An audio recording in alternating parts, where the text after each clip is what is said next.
It's not what you say, it's what people hear.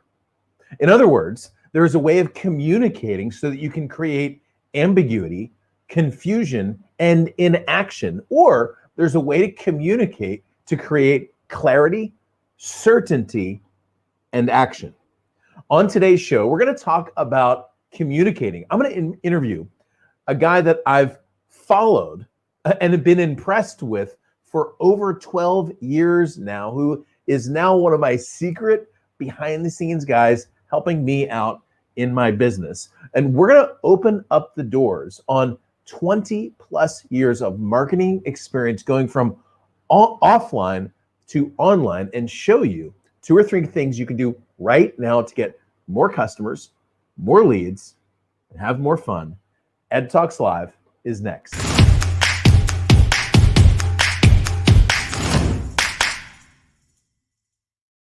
Hey, what's up, party people? My name is Ed Rush, 5-time #1 best-selling author, your host for the most positive place on the planet for insanely implementable ideas. We're here every Tuesday and Thursday, 10 o'clock Pacific, 1 o'clock Eastern, and boy, do I have a great show planned for you today. I'm going to bring in my friend Michael Fortin, who I'll introduce in just a second. Simply put, one of the smartest marketers I know, one of the most experienced marketers I know, with multiple 7-figure promotions under his belt. We're going to talk about marketing, copywriting, and promotion. What you need to know now in 2020, not what worked 3 years ago, but what's working now and what's working next. Before I do that, let me just tell you, jump in the chat on the right-hand side. Tell us who you are, where you're from, what you do.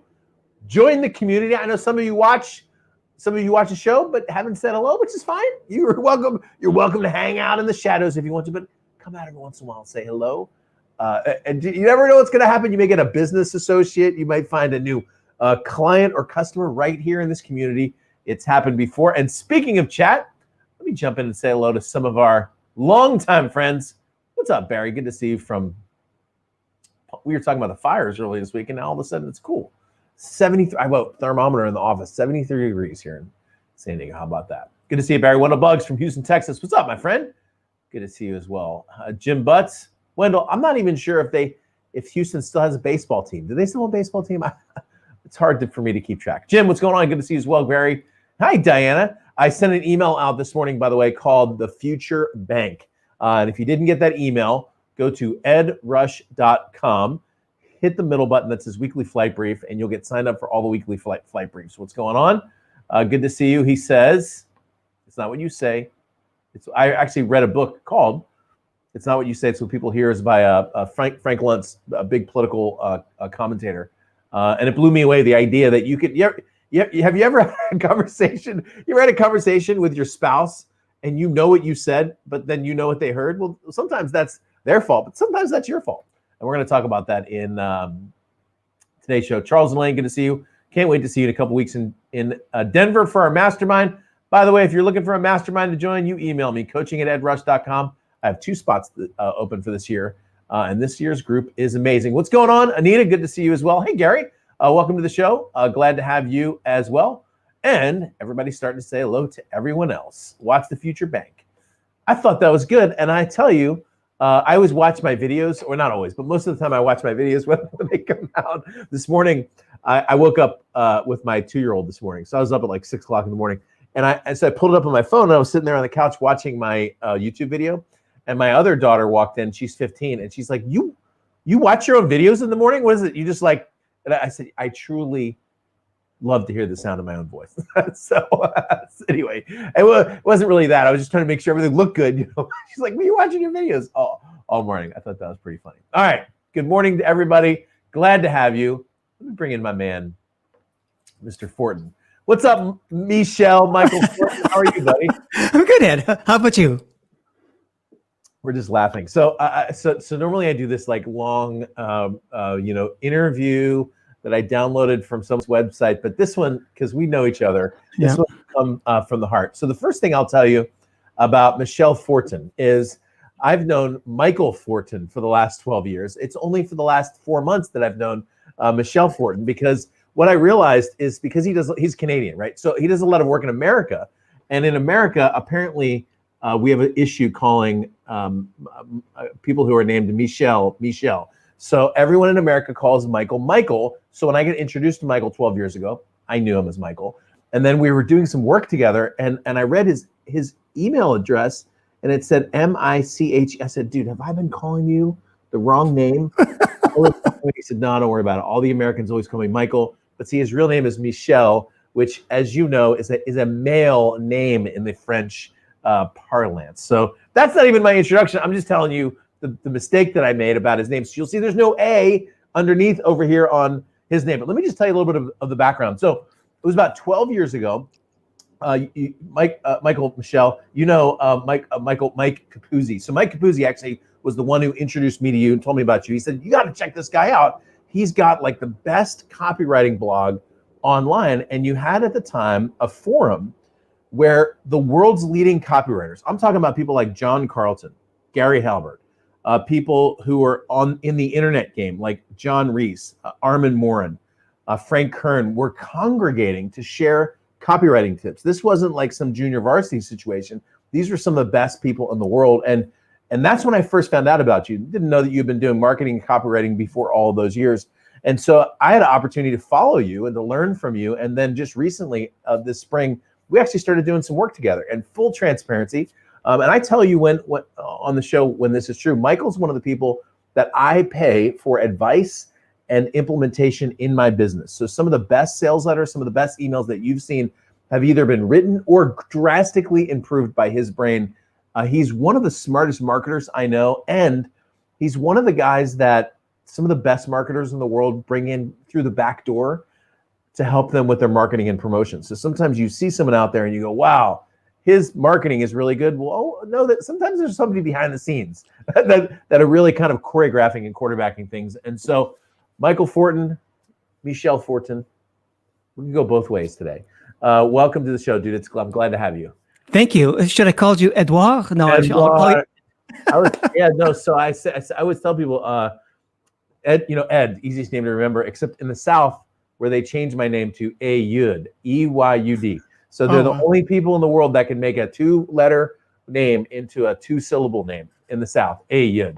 So welcome to the show, man. So I want you just fill us in the background a little bit of your story, because you have an incredibly rich marketing history that you leverage on. So let's start there.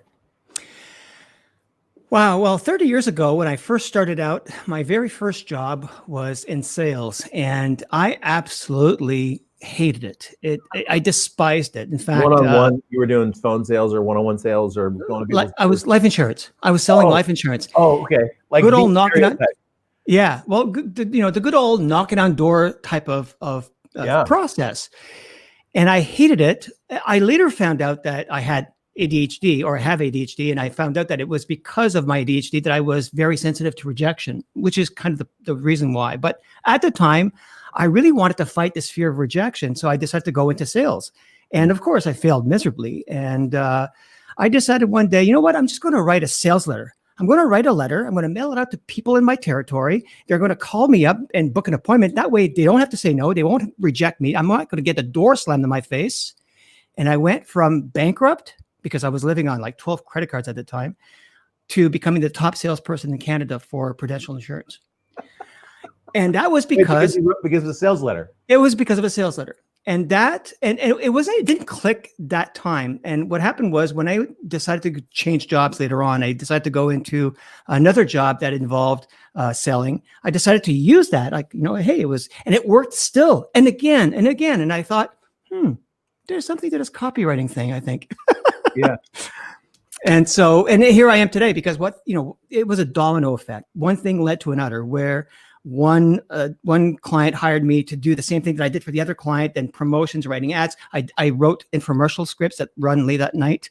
One of the top people that I listened to and learned a lot about that back then was Dan Kennedy. Yeah. And so that kind of inspired me. And then one thing led to another, to the point where I became very well known amongst internet marketers, and I am who I am today.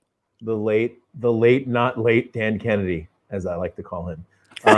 Yeah. And there's a joke there, which is he almost died a year ago. Yes. And everyone started planning the funeral, and wrote him all these letters, and then he made this miraculous comeback, and he's alive. And now everyone thinks it was a marketing trick, which sounds like something Dan would do. But so it's interesting, the sales letter thing, because you were on the cutting edge, I think, of, it used to be in neighborhoods that people went door to door just to say hello to their neighbors, and they would bring pies and stop in and visit for a while. And then we stopped doing that, but we still kept sending salespeople out to do something that had changed, And so that move for you from that idea of going to someone's door to writing a letter that they could read in the comfort of their home and respond the way they wanted to internet marketing. I mean, you've essentially been following the movement of marketing for all the years that you've been working in marketing. So let's start with that. What are some themes? Let's start with what works, like from knocking on doors, one-on-one, all the way to writing, some of the best Facebook ads. What's the same? What do you see that works every single time you put it into the marketplace? Well, let me give you a bit of a history, and I'll answer that question for you. So what happened was, when I first started writing sales letters for clients, it went to the point where clients were asking me to put the sales letter on their websites. And I knew how to code. I knew HTML. I was doing web, and this is back in the days where websites were very, very rudimentary. But what happened was, if I wrote sales letters for a client they would take it and put it on their websites, it often didn't look like I wanted it to. You said something at the very beginning of our discussion today. You said it's not what you say, it's how people hear. And it's very similar in the sense that it's not what you say, it's how you say it. And in the case of a sales letter, the way it reads, I mean, top copywriters in the world have all said that the design of a sales letter, the way it flows, the way it draws the eyes in, what we call eye gravity, is critical. And so what happened was, especially back then when I was writing sales letters, that I knew that I was going to get in hot water if it didn't convert. So I said, look, you know what? I'll format it for you. I'll tell you how to do it. So I was wireframing. I was showing them what I wanted in terms of pictures and placement and headlines and the way the headlines looked and different colors and all that stuff. So that really helped me become really about, 20 years ago, the internet marketers type of copywriter, where I was doing a lot of copy for internet marketers because I also had a hand in the way it was designed, the way it was read. And that has never changed. I think that you look at a lot of the top sales letters, like Gary Halbert, when he talks about how he used to write sales letters, he would talk about putting a penny on the sales letter or a pen. Yeah. He calls them, eye grabbers. Yeah. Well, it's the same thing with websites, but the difference is the way things are positioned on the page. So in my case, when I write copy, I don't just write content. There's a lot of copywriters who will just write text. I tend to write it where I want it to be read as if you were saying it, as if you were in a sales presentation one-on-one, belly to belly, as they say. Yeah. And that's why bolding, italicizing, underlining, those things are critical, because everything you do to a page when you read it adds emphasis to some keywords that are critical. And I'll finish with this. Like, for example, if you take a text, I didn't say he stole the cookie. And I would emphasize each word of that. I would literally create 2, 4, 6 different meanings. Right. I didn't say he stole the cookie, or yeah. I didn't say he stole the cookie. I didn't say he stole the cookie. I didn't say he stole the cookie. I didn't say he stole the cookie. Every one of those means something different. Well, when you put copy on a web page or on a sales letter, whatever the case is, the way you structure your content and the way it's read will give different meanings, even at a very unconscious level. It's called the meta message, the message behind the message. Mm-hmm. And the meta message is so much more powerful than just the message itself. So that is pretty much what has not changed. It's just different mediums right now. So it's all about persuasion and influence, right? It's interesting that the way that you just said that. And I'm thinking about certain elements of sales copy. So for example, one of the phrases that I truly hate that's used all across marketing is people say, if you're not satisfied, you can return your item for a refund. And I tell people, why would you say not satisfied? Why would you embed a picture in someone's head of them being not satisfied?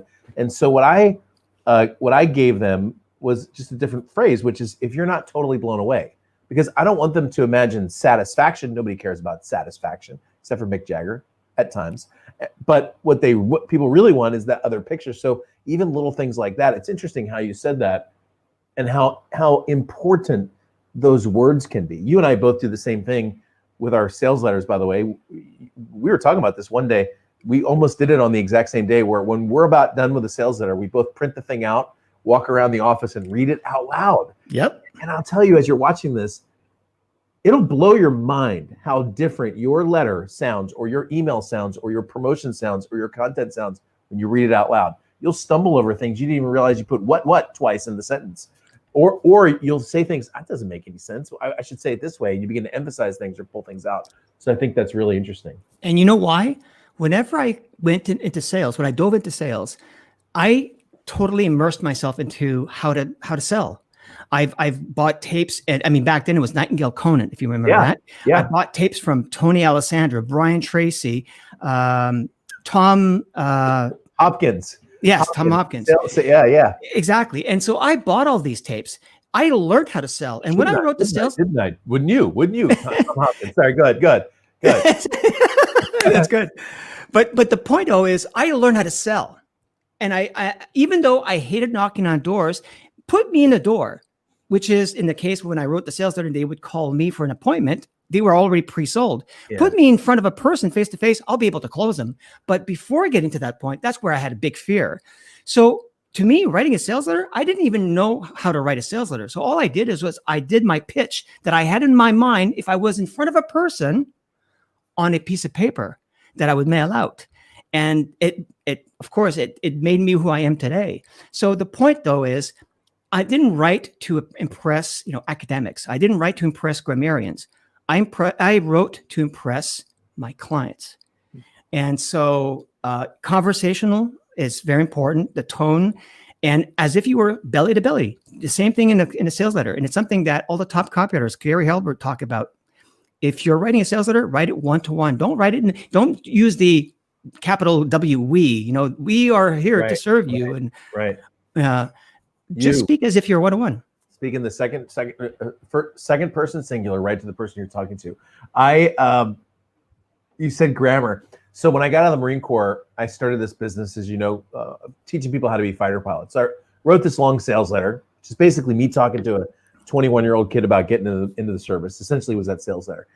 And I was talking to a buddy of mine like a year and a half later. A guy was in the Marine Corps still at the time.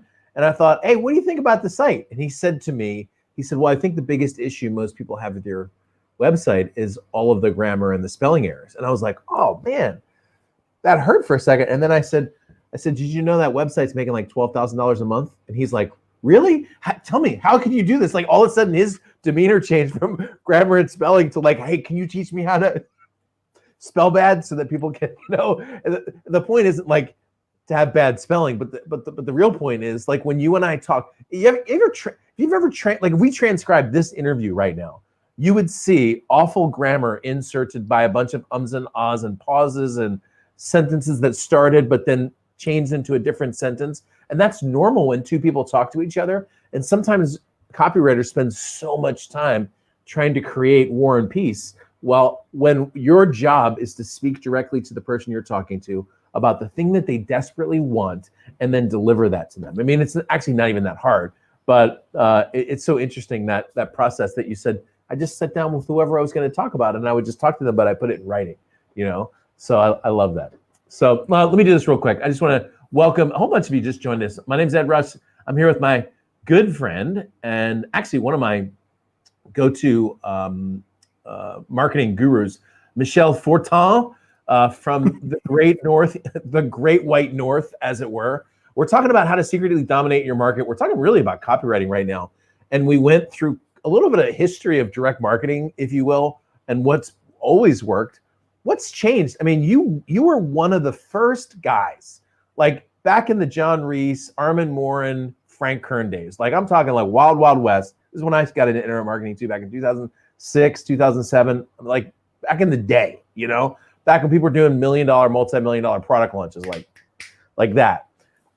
There were a lot of old time marketers, Kennedy and Halbert and people like that who were saying, look, there's no such thing as internet marketing. It's just marketing that's done on the internet. And while they had a point about the principles, a lot changed. A lot changed.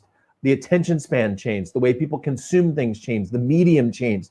The way that people move through the sales copy changed. So we talked about some of the things that stay the same. What changed when you saw that revolution going from paper into digital, ones and zeros? What did you see change that made the biggest difference for the people who took advantage of it?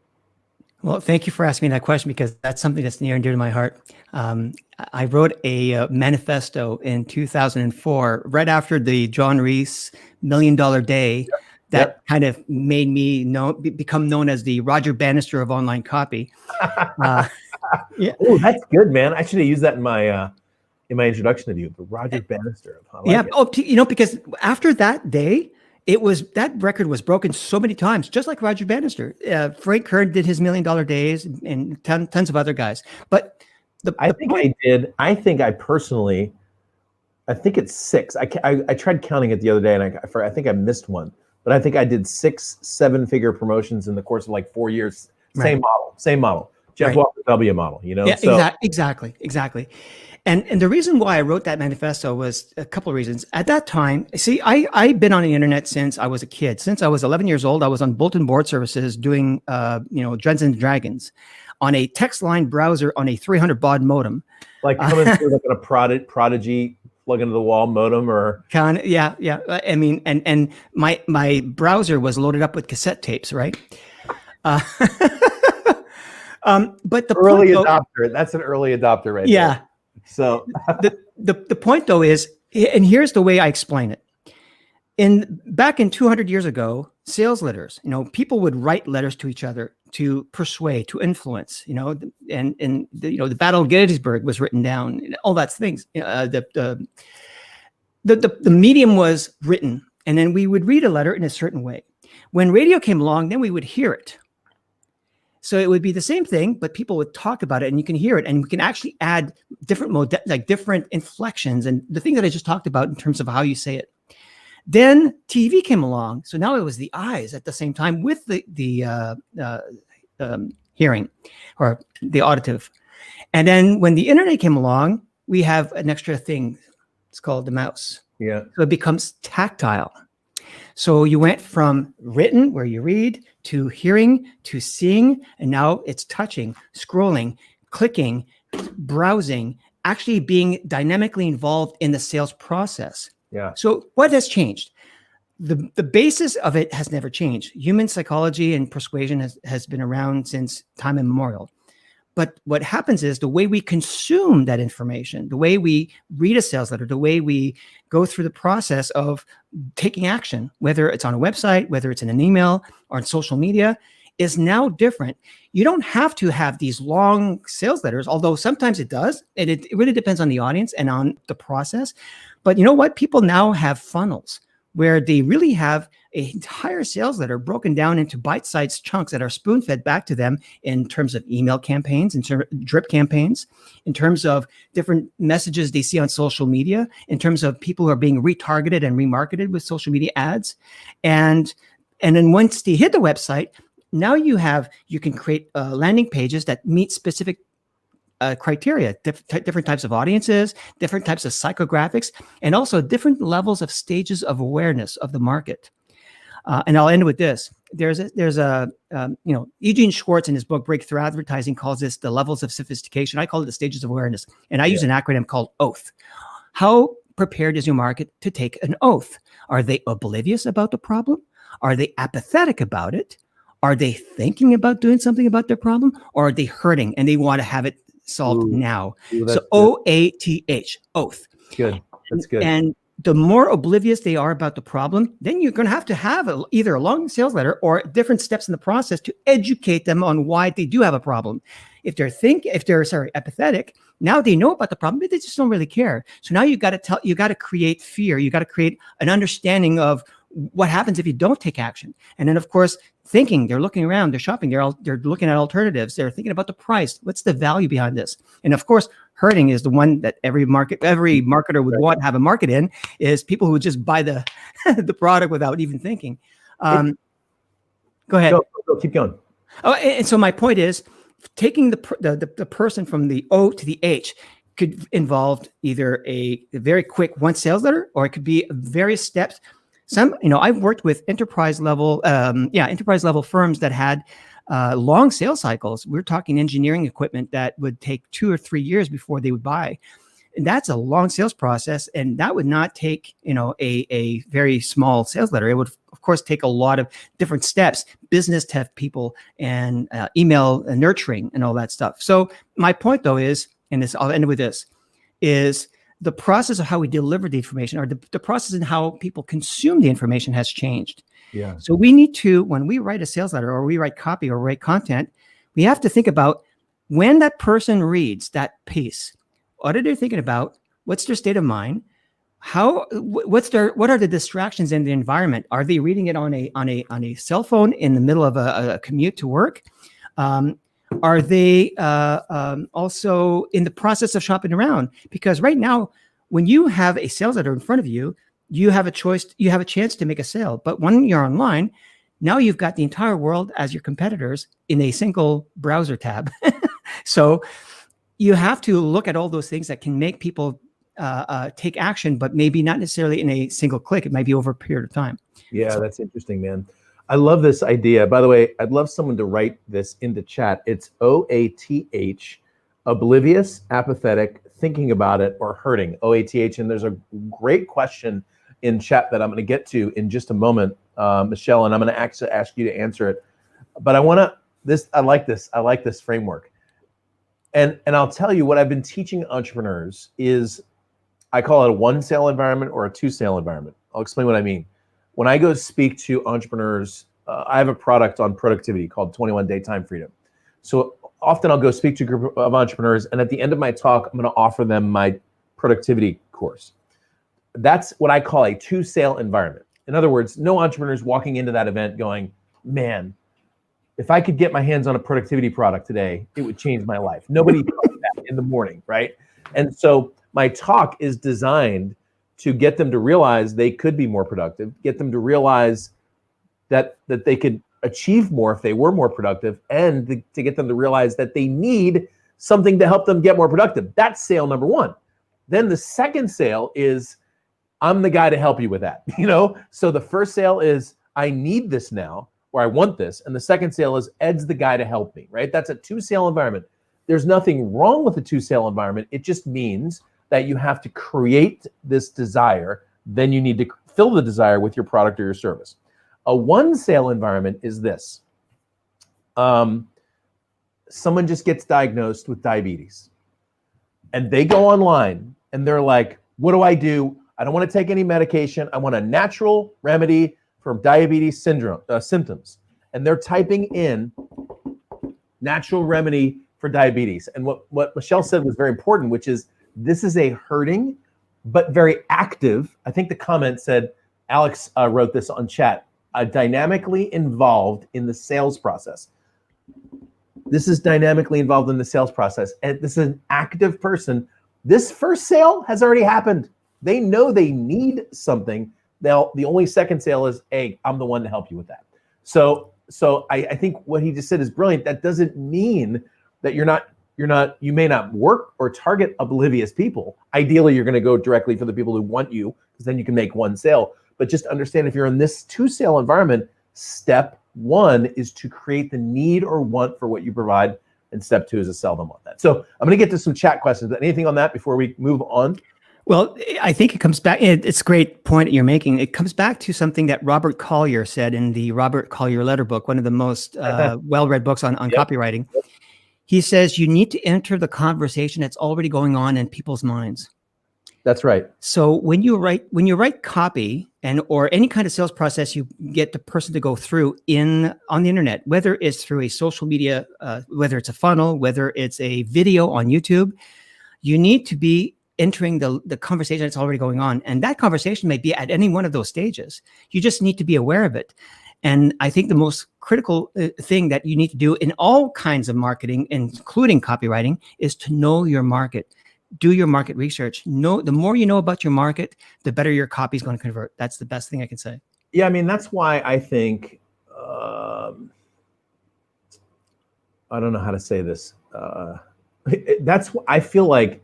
So most of the great copywriters I know, not all of them, most of them, had massive substance abuse issues, and I feel like part of the reason for that is the best copywriters are so deeply empathetic that they actually feel what their market feels.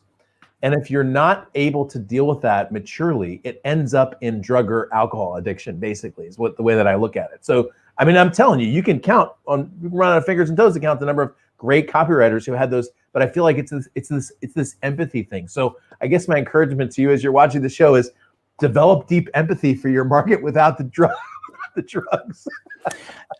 I gave a seminar once with Brian Keith Voiles, who is a very well-known copywriter. He was actually the author of a book called Ad Magic. He said during the seminar something that struck me. He says, when you write copy, write it knowing that you are now a blessing in that person's life at that moment. That's good. That your product, your offer is a blessing in that person's life. And that's kind of the epitome of, and Brian is also a very sensitive person. I think that's, you say substance abuse. I love my coffee, so thank you. But I do believe that we are sensitive people and we are empathetic, and it's very crucial to connect with the person that you understand their problem, their plight. I mean, I did an event once, and there was a woman who was sitting in the back row. I didn't even know she was paying attention, right? So like on day 2, she raised her hand and she said, I don't know how this stuff's going to work for me. And then she told me what her market was. It was spa owners, essentially spa owners. And she goes, how is this stuff going to work with my spa owner? And I won't go through the whole thing. But I said, let me tell you about now I don't know much about spa owners, but anytime I write copy, I put myself directly in the person's shoes. Literally, I was picturing myself at the front desk of this spa that I own, but I'm working like 14 hours a day and my staff makes more money than me. And I was literally imagining this whole thing. And as I'm describing this person's plight, I actually started getting choked up about the person that I didn't even know, that I was just pretending to be. And then she started to get like emotional about this person while I'm talking to her about that. And I said, this is how you think about that. And she's like, oh my gosh, she paid me $21,000 right after that to do one-on-one coaching with me. And she's still with me. This is her 3rd year. Okay. And it actually started with deep connection for her market. So I'm just encouraging you as you're watching us today, having this fun conversation, which we need to do this again, buddy, is that kind of deep connection with your market. This is not a product or a service. This is something that's going to change their life. Okay. And if you can dial that kind of feeling in, oh my gosh, you're going to change the world. Let me get into some of the comments real quick. By the way, if you just joined us, my name is Ed Rush. I'm here with Michel Fortin. I don't think that's how you pronounce your last name, but I like that extra French pronunciation. So we're talking about copywriting, how to get people to say yes. So let me jump into chat real quick. We've got some really great clients, really great comments. You know what we're going to do? By the end of today's show, you and I are going to come up with a list of at least the top 5 copywriting books, because you've mentioned 2 so far. I mentioned 1, and we mentioned 1, and I think it would be fun to do a little. And we can do it in chat too, so I'll tell you when, in maybe like 5-10 minutes. But I think it'd be fun to do because there are some great copywriting books, and most of the great books were written in like the early 1900s. So it's crazy. Uncle Claude Hopkins, 1927, baby. Yep. So very good stuff. Angela, welcome to the show. Glad to have you. The reading out loud is definitely an incredible way to do it. I'm going to get to your question. This is from a question from, I don't know the name, but it's the business says Generations Now. And I'm going to get to that in a second. This is OATH, oblivious, apathetic, thinking, hurting. Very, very good. All right. So here's the question. And I'm going to give this to you I'll tell you what, I'll do like a 20 seconds on it, and then I'm going to pitch this to you. They said, we work in geriatric healthcare. And on principle, we try not to create fear or emphasize pain or hurting. How do we do that positively? And I'll just start by saying, I don't think anybody wants to create fear or pain. We want to alleviate fear or pain, but to do that, sometimes you need to acknowledge the existence of the fear and pain. Go over to you, Michel, for the longer answer on this. Well, I wrote an article not too long ago about that, and the premise, or the way I started the story, was about Y2K.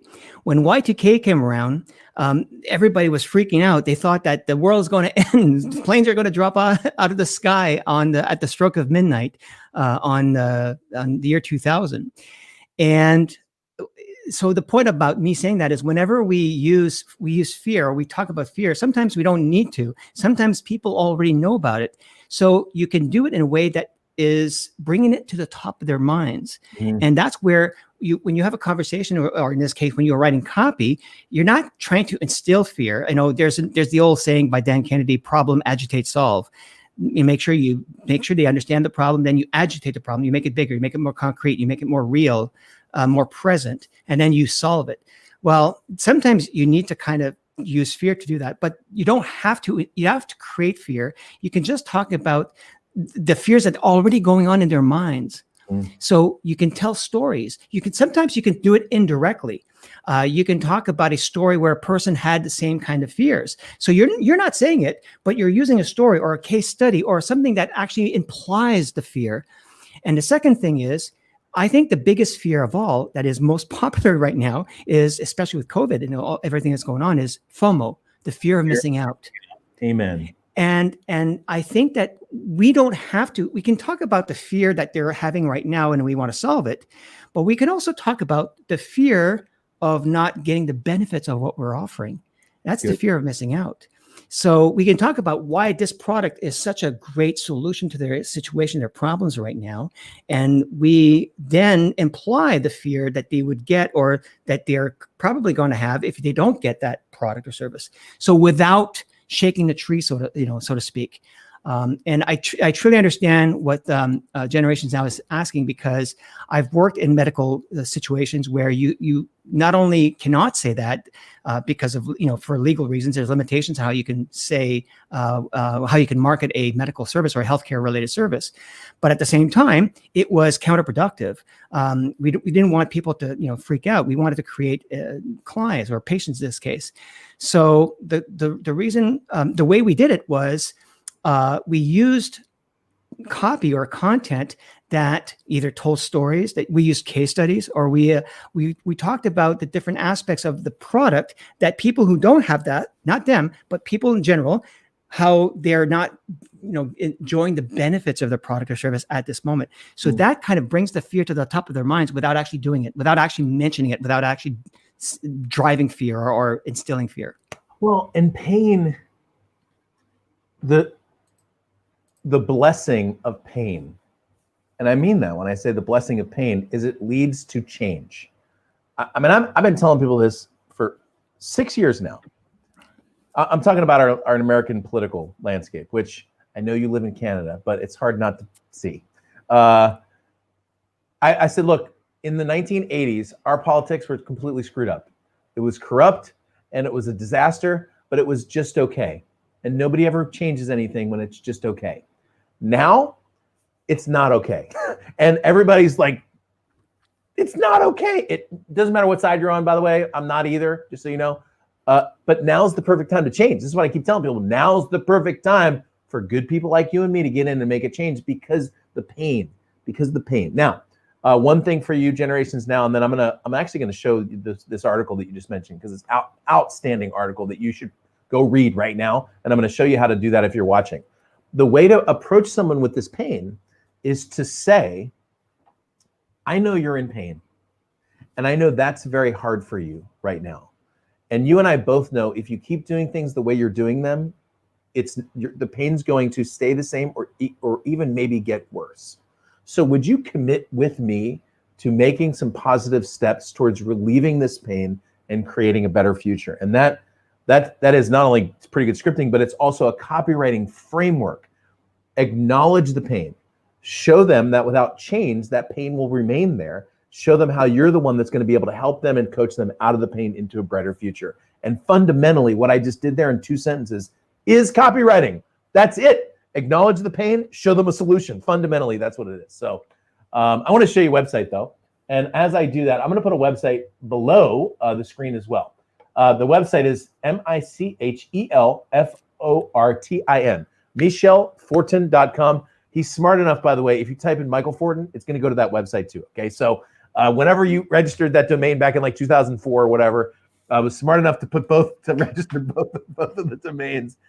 When you go to his website, so this page is actually the article he was talking about, and it's called "On the Marketing of Fear," which cleverly quotes Prince in the first line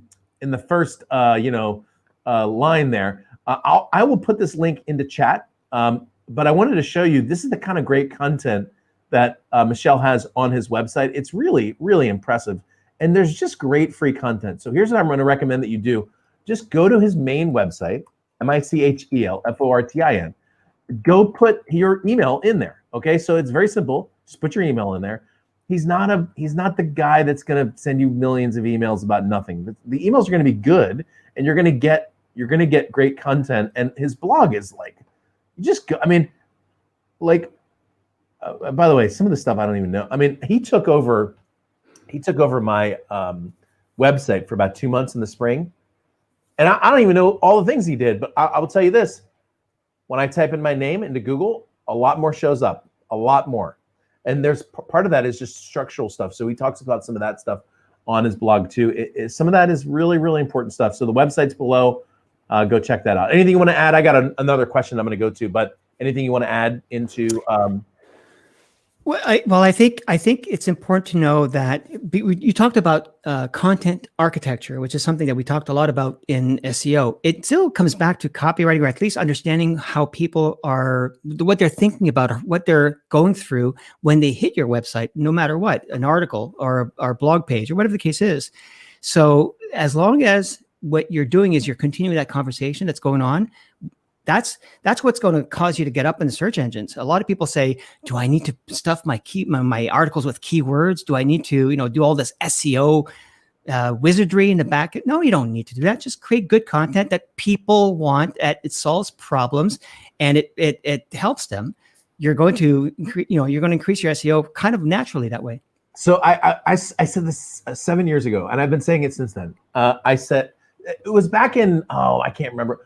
Google did this big update back 7 or 8 years ago, which I was working with Mike Koenigs at the time with Traffic-Geyser, which basically made Traffic-Geyser like obsolete in an afternoon, So, but it used to be you could massively spam the search engines with content and get your website up. And then all of a sudden, Google just started making these changes.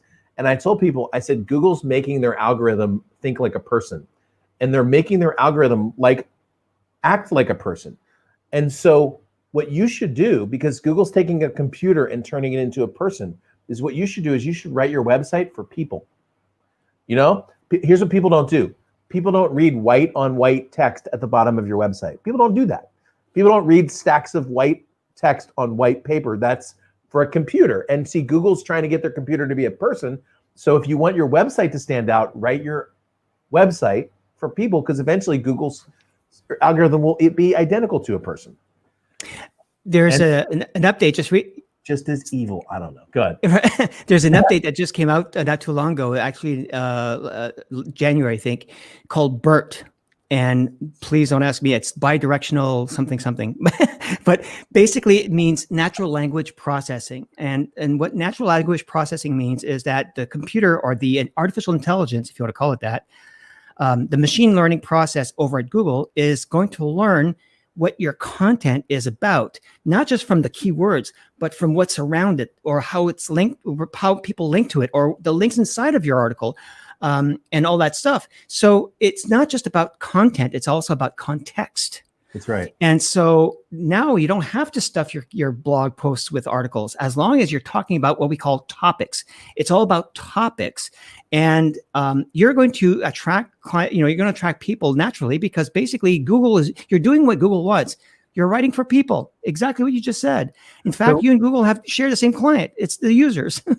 So interesting what you just said. So technically, if you had a web page, and the web page said, maybe it had a few links and then it had some words, and it said menu, reservation, pizza, ravioli, manicotti. Google knows that's an Italian restaurant. even though it doesn't say Italian restaurant, right? Is that it's exactly it? Yes. So yeah, because it's the surrounding content, the structure on the site. Nowadays when we do search engine optimization, we don't do keyword stuff like you just mentioned.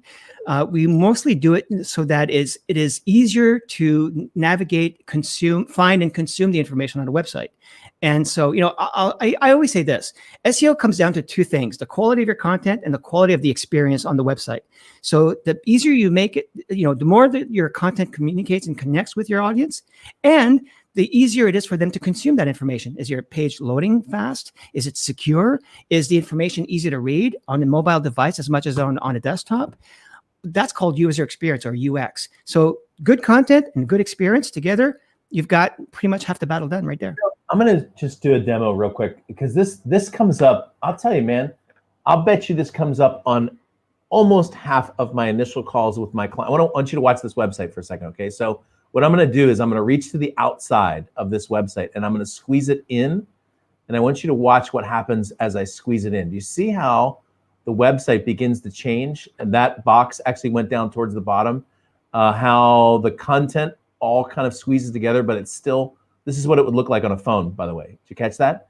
And if I take it back out again, it actually reformats itself dynamically as you go. So that's a term, many of you already know this, but that's a term called a responsive website. What that means is no matter the size of the screen, no matter the device, it's going to look right. And I don't know what your percentage is. My guess is about 40% of the initial websites I see with my initial client meetings, about 40% aren't, which is basic internet stuff. And by the way, Google will de-rank your website based on lack of responsiveness alone, okay? Which is why I always tell people, if your website looks like you made it in 2008 in your basement, because you made it in 2008 in your basement, it's time to step up to the big leagues a little bit and hire somebody who actually does this for like a living. Neither one of us do that, by the way, but if you email me, my email, by the way, is coaching@edrush. I will introduce you to my web team. You've been working with my team. They're awesome and they're fast, but just taking that step to get your images on AWS so that they load faster than coming off of your like Bluehost server or whatever. Little things like that make a huge difference. And I know today's show wasn't all about websites, but I wanted to just say some of those little hinges swing some big doors. If you're like, why is my website not showing up? Well, part of the reason your website's not showing up is because Google's like, it's not even responsive. We started doing that 10 years ago. Anyway, so. But you're talking about websites is actually relevant to the degree that we talked about how copy has changed, and it's about how we consume that copy. Well, now most copy these days is done on a website. Well, you got to make sure that it's done in such a way where it's going to help you in SEO. It's going to help you attract traffic. But the most important part is you're actually serving the audience that it's meant for. The better you serve that audience, the more sales you're going to make. Amen. All right. So welcome. For those of you who may have just joined us, my name's Ed Rush. This is Michel Fortin. We're talking about how to secretly dominate your market. We're having a fun conversation about copywriting and marketing. Normally at this point, if an interview is great, which this one has been awesome. Normally at this point, I say, I would love to have you back on a future interview. And then my guest says, well, that would be great. But I'm not even going to ask you. I'm just going to tell you back. Okay. Okay. So I don't care what you say. You have to come back. Let's do this again in maybe a month and talk a little bit more in depth about copywriting, because we could talk for a long time about it. Oh, yes. I've got one question I want to get to, and then after this question, you and I are going to have some fun making a list of books, sure. A book list, copywriting book list. I've got a couple in mind. I'm sure you do too. But this is a longtime friends and clients of mine. This is Charles and Elaine Sanger, who work to help people write books, and they're brilliant at it. They have their own publishing company. Our candidates, they said, are at different levels and phases of OATH. Where's the best place to focus as you revise your website to hit all levels? How do you hit everybody along the way, no matter where they come in from? Two things. One is, if your market is hit all four, which of those stages of awareness is your market most predominantly in? And focus on that stage. If your market is kind of split really equally amongst those four stages, then you have four opportunities to create four funnels, four entry levels, four entry points that people can come in and then be educated at a different level and a different pace. So once they all join at the same time where they are, hurting in this case, or thinking or looking at a different options. So that's one thing. The second thing is, if you have a website that has content like SEO, for example, articles that are meant to attract traffic, and they attract traffic at different levels of awareness, just make sure that once they land on that article, that you kind of take them by the hand, so to speak, through that process to get them from, let's say, O, A, and T, and H. You don't want to get people to come to a website reading an article when they're at the oblivious stage, and then all of a sudden you hit them over the head with an offer. So that may be more appropriate if you have another article that talks about, are you hurting? And it's content that drives the hurting person to buy right away. That's great. So what I do is I say to a lot of people, for example, I talk about the rules of one, the rules of 3 ones. I say it backwards. And it means make sure that a landing page has one message, one market, one outcome. So make sure that it has one message. You're not giving a whole bunch of different messages that are confusing people. One market. So if your market is one type of market, and they're predominantly in one particular stage of that OATH formula, then you tackle that stage. And then one outcome, you have to get them to do something. And if they're hurting, of course, it's buy now. But if they're not, then it's join my list. Get a course, get a free email course. How about, let's say, for example, I had a client who was a data migration company. They were a data migration company. And people who would approach him would be at different levels of awareness. Sometimes they have very old servers and they needed to switch them right now. And other people I'm not sure. So some people, we would offer them a free assessment right away. Some of them, we would offer a test, like a poll online, that will actually determine the level of risk that their servers are actually at this point, and how to take them to the next step. What they can do to take them to the next step. Maybe it's applying for an assessment, or maybe it's calling or joining an email list, and then being drip campaign that tells them what they can do until that point. So anyways, that's my answer is you might have different ways to bring people together. If you have one landing page, one sales page that caters to all 4, you're going to peeve off a lot of people, or you're going to get people to not really understand what you're selling. And if they do buy, they probably end up either, refunding or whatever, because it's not really what they want. So make sure that you have different levels of different funnels that serves every level of awareness that your market's in. Good comment. Jim Butt said, what I like about this is you can focus on your ideal client, but they might be at a different level of oath. That doesn't mean they might be not ideal. Yeah. So just a thought too, Charles and Elaine, my experience in the past has been, there's usually, and like what Jim used the term ideal client, there is usually an ideal client for me that I don't have to do a lot of convincing. You know what I mean? Like there's a person who would join with me and say, I don't care what it takes, Ed, I need to work with you. Like that's an ideal thing for an ideal person to say. And the more work I have to do ahead of time, the more of that person, it's probably best for them to be in my content funnel for a little while before they get to that point. So I think another strategy is just to look at the stage that you're trying to find someone at, and then market directly to that. Let's do the book thing in a second. Alex says, funnels with the funnel, hot, cold, warm audiences, incremental offers. Love what you're discussing. So many business owners don't understand the necessity for a staged approach to the total. Mm-hmm. Thanks, dude. I appreciate your awesome comment there as well. All right, so we're gonna do something fun. We're gonna talk about our favorite marketing books. By the way, if you haven't done so, there's a little button down here that says subscribe. Hit the subscribe button. Right next to that is a little bell that will show up. That gives you notifications when there's a show. I do shows Tuesday and Thursday, but I often do something called a weekly flight brief that comes occasionally via video. That gives you a notification for that. Is powerful stuff, usually less than 10 minutes. And the latest one just came out yesterday. All right, so you can get that. If you want to see yesterday's, edrush.com/bank. And it's one of my favorite shows so far, and I'm biased, but that doesn't mean I'm not right. All right, so you mentioned Robert Collier Letter book, which I read back when I was, by the way, when I started in business in 2006 to 2009, I bought all the copywriting books I could buy. I'm talking like some of them were used books that you couldn't even find on anywhere else. And I bought all the copywriting courses. We were talking about this ahead of time. I probably listened to 100 hours of Gary Halbert. I probably listened to another 100 hours of John Carlton, and I definitely listened to over 100 hours of Dan Kennedy, 3 of the world's leading copywriters. I read all the books, and I got good because I learned it, and then I did it, okay? So if you want to know how to write copy, you don't necessarily have to hire a great copywriter, although sometimes that does help. You can learn it. You just need to immerse yourself in it for a little while, just like with anything. And so one of the first books I read was a book called Scientific Advertising. By the way, I'd love it if somebody would keep some notes in chat on this one.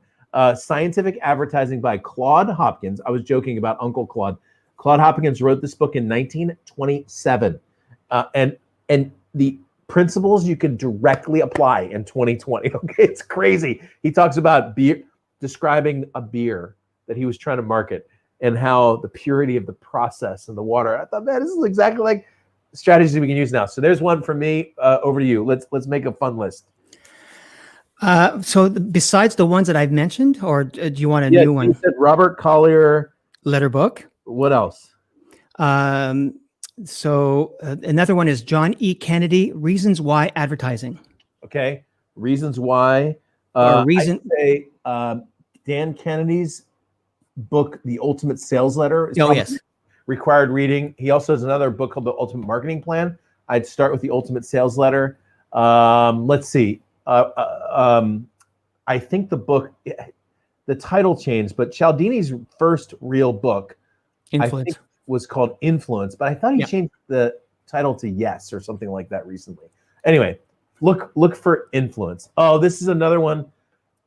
If you could, anything from Donald Moyne, his first book, I think I have it up here on the shelf someplace. Sorry for the back of my head. I used to send this book to all my clients. Anything from Moyne. Moyne's a scientist. Let's see. Boron Letters is another. Oh, yes. I was going to say that. That was on my list. Those are all online. I mean, you can get that stuff for free. I think it's just the GaryHalbertLetter.com. There's a book called Words That Sell, and I think the author is named Bayan, B-A-Y-A-N, Richard Bayan. It's essentially a bunch of words. I haven't read Trey Gowdy's book. No. Influence. Interesting guy though. Influenced by Cialdini. Anyway, that's like 7 books. What else? Thank you, Angela. You are awesome. She's keeping track, by the way, but she did her own. Boron, Scientific Advertising, Modern Persuasion by Moyne, Reasons Why Advertising, Ultimate Sales Letter. This is a really good list. Somebody just dropped $100 on Amazon. And you know what? As a lover of podcasts, and I just talked about this to my list this morning. I listen to a lot of marketing podcasts, sales podcasts, persuasion podcasts, but I also listen to a lot of true crime podcasts. And something that another copywriter, her name is Alex Catoni. She actually has a YouTube channel. She's amazing. She said this on one of her shows that she listens to a lot of true crime, and she says why it's so critical for copywriters is that it helps us to understand the human psyche, what makes people tick, what makes people do what they want, what they do. And it's great. It's also, for me as a marketer, a great way, a great lesson on storytelling, because really copywriting is all about telling stories. In fact, Gary Halbert calls it story selling. So it's all about how to tell a good story. And if you can learn how to tell a good story, like for example, Stephen King's book on writing, Stephen King on Writing. That's another great book that I use or I talk about for copywriting, even though it's nothing to do with copywriting. It talks about how to get into the mind of the person who's reading it, right? Yeah, I mean, great. I love reading fiction. Great fiction writers essentially are great copywriters, because if somebody can convince you to not go to bed at 10 o'clock, not at 10:30 either, and not at 10:45, and not at 11:30. And I was up last night. I shouldn't have been. I was up after midnight reading. Because you get to the end of a chapter and you're like, oh, did he die? And keep reading, and that also is great. Truly great copywriting. Let's see, a couple of more that went in there. This is really good. There's another book. Yeah, it was all words, more Words That Sell by Bayan. It was Richard Bayan, I think was right.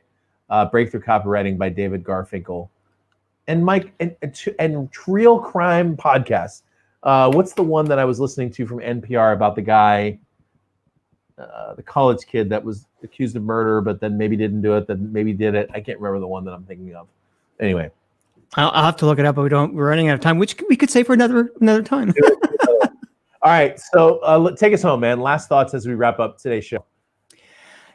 If there's anything that I want to impart on today's show is this. The more you know about your audience, the better you're going to sell, the better you're going to write copy, the better content you're going to write, the better SEO you're going to do. It really comes down fundamentally to the core thing, your audience.